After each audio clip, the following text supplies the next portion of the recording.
Le fils du paysan et les corbeaux. Il était une fois un paysan très prospère qui avait épousé une femme belle et pleine de vie. Le blé poussait dans leurs champs et les prairies étaient verdoyantes. Ils n'auraient donc dû avoir aucune raison de se plaindre. Mais leur fils était un garçon toujours malade et si chétif qu'ils se demandaient s'il serait un jour capable de reprendre la ferme. Ils décidèrent donc de lui trouver un autre moyen de gagner sa vie et l'envoyèrent à l'étranger apprendre le langage des oiseaux. Plusieurs années après, on frappa à la porte. La femme alla ouvrir et elle mit longtemps à reconnaître son fils en ce beau jeune homme qui se tenait devant la porte. Ils tombèrent dans les bras l'un de l'autre. La mère prépara un grand dîner. Rien n'était trop bon pour fêter le retour de son fils. À peine avait-il commencé à manger qu'un rossignol se posa sur le rebord de la fenêtre.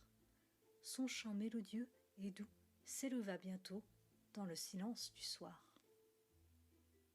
« Toi qui as étudié le langage des oiseaux, dit le père, tu devrais pouvoir nous dire ce qu'ils chantent. » Le jeune homme écouta attentivement l'oiseau, puis haussa les épaules. « Bien sûr que je peux le comprendre, père, dit-il. Mais il vaudrait mieux que je ne te dise pas ce qu'il chante. »« Et pourquoi cela ?» demanda le père. « Eh bien, parce que cela te mettrait très en colère. » Il essaya ensuite en vain de changer de conversation, mais son père insista et il dut se résoudre à lui répondre. Le rossignol a dit qu'un jour je serai si important que tu m'apporteras de l'eau dans une bassine de cuivre pour me laver et que maman m'apportera une serviette pour que je m'essuie. De colère, le paysan jeta sa fourchette sur le sol. « Voilà ce que c'est que d'étudier à l'étranger. Tu es devenu bien arrogant. » Fou de rage, il lui accrocha une grosse pierre au cou, le prit sur ses épaules et alla le jeter dans la rivière. Sa femme le supplia de le sortir de l'eau, mais en vain. Le jeune homme coula et ses parents rentrèrent à la maison, sans même se retourner. Mais la corde qui retenait la pierre était mal nouée. Le jeune homme réussit à remonter à la surface et à rejoindre la rive.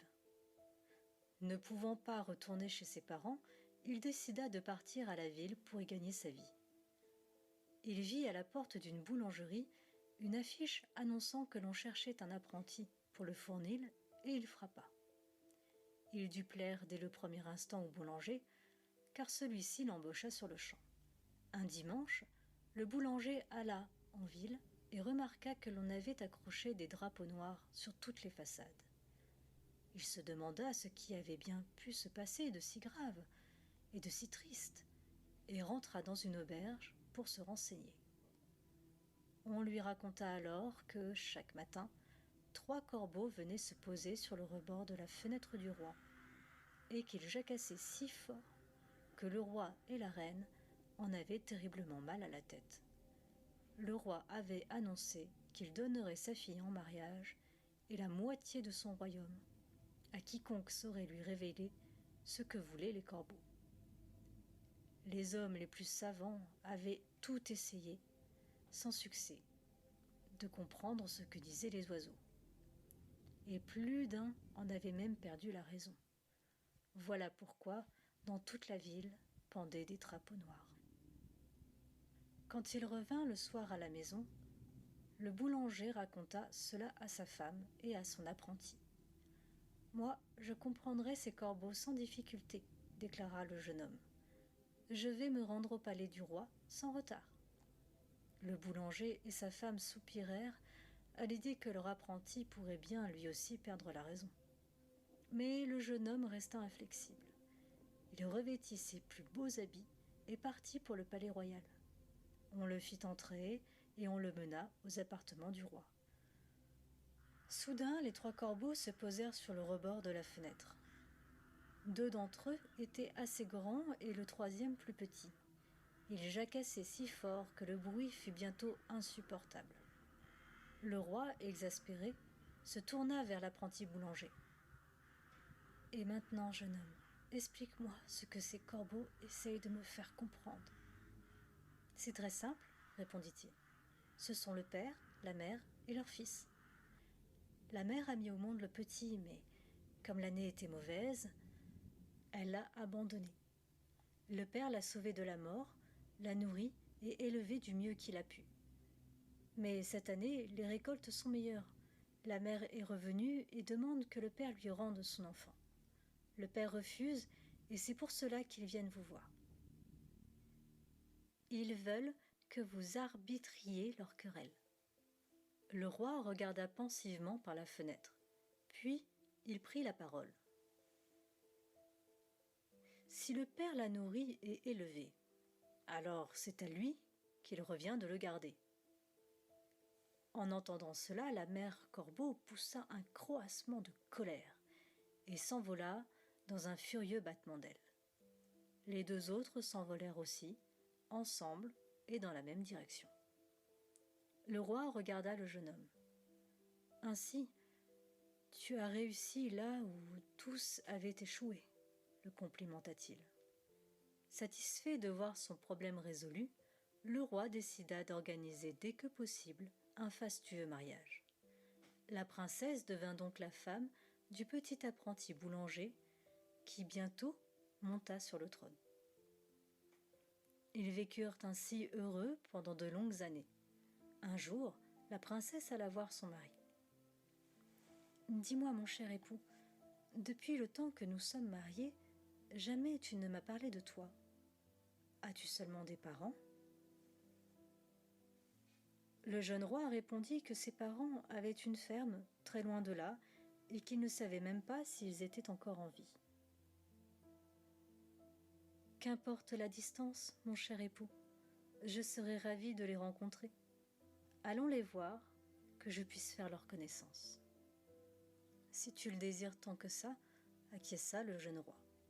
Il prit un parchemin, se saisit de sa plus belle plume et leur écrivit que le roi et la reine viendraient les voir dans 4 semaines et qu'il serait souhaitable qu'ils se préparent à les recevoir au mieux. Quand ils reçurent cette lettre, ses parents n'en crurent pas leurs yeux. Ils firent venir maçons, couvreurs et peintres pour remettre à neuf leur maison. Sa mère lava les vitres et frotta les sols pendant que son père étrillait les chevaux. 4 semaines plus tard, la maison était comme neuve.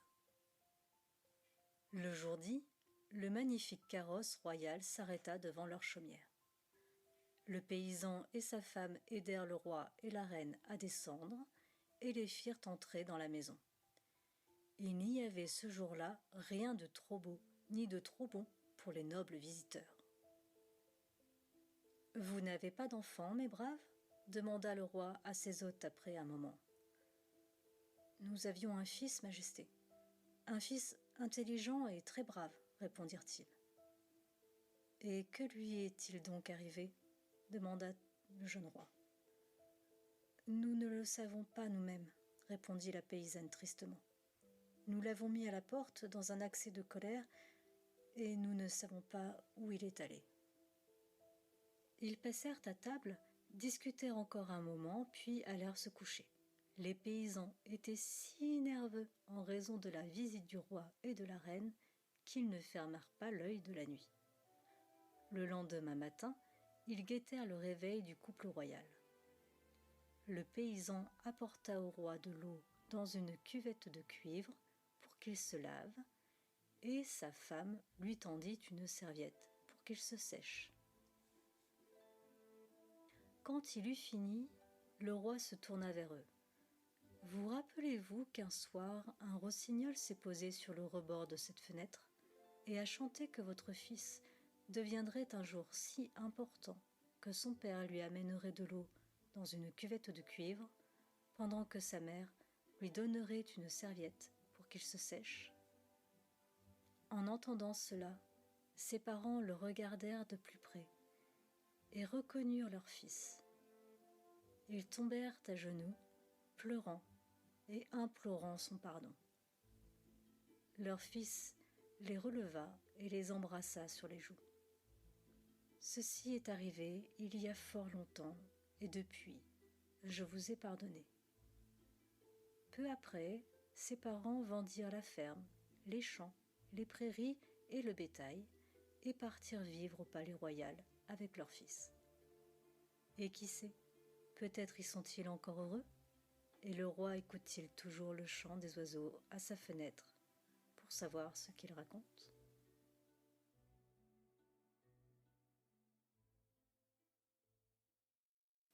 Merci d'avoir regardé jusqu'au bout les amis. J'espère que vous avez adoré cette vidéo autant que moi, j'ai adoré la faire pour vous. N'oubliez pas de vous abonner à ma chaîne pour ne rien manquer des histoires à venir. Et n'hésitez pas à partager avec tous vos amis. J'adore lire vos commentaires, alors dites-moi ce que vous avez pensé de cette vidéo ou proposez-moi de nouvelles idées pour les prochaines. Vous êtes les meilleurs petits explorateurs du monde. Prenez soin de vous et à très bientôt pour de nouveaux contes. Gros bisous et à la prochaine.